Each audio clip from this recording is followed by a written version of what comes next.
La crisi finanziaria mondiale ha raggiunto anche il Veneto e i numeri della recessione, 44.000 assunzioni in meno, 13.000 licenziamenti e 15 milioni di ore di cassa integrazione nel 2008, mettono in allarme il Consiglio regionale che si sta adoperando con alcune iniziative.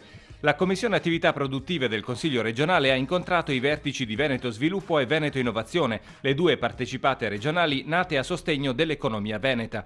I fondi di rotazione e gli strumenti ordinari messi in campo, hanno spiegato Paolo Giop di Veneto Sviluppo e Giorgio Simonetto di Veneto Innovazione, non bastano, bisogna fare di più. Veneto Sviluppo sta studiando nuovi interventi come ad esempio un fondo di controgaranzia per favorire l'accesso al credito per le aziende escluse dai fidi bancari.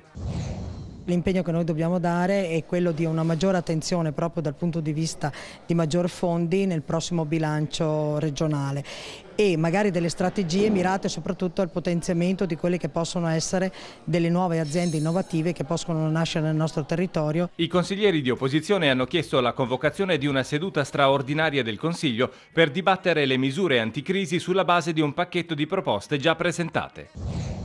La prima sicuramente riguarda la riforma di Veneto Sviluppo, non più come soggetto di erogazione di contributi in conto interessi, ma come strumento capace di intervenire nel capitale delle imprese. Abbiamo chiesto anche l'istituzione di un fondo di garanzia di 50 milioni di euro per il sostegno delle piccole e medie imprese. Pietrangelo Pettenò di Rifondazione Comunista chiede la convocazione urgente di un tavolo istituzionale per definire ammortizzatori sociali a sostegno dei lavoratori delle aziende in crisi. E il capogruppo della Lega in Consiglio Giampaolo Bottacin raccomanda che possano beneficiare delle eventuali misure di sostegno al reddito solo i lavoratori veneti o che risiedano in Veneto da almeno 10 anni. Per la Lega basta immigrati finché c'è crisi.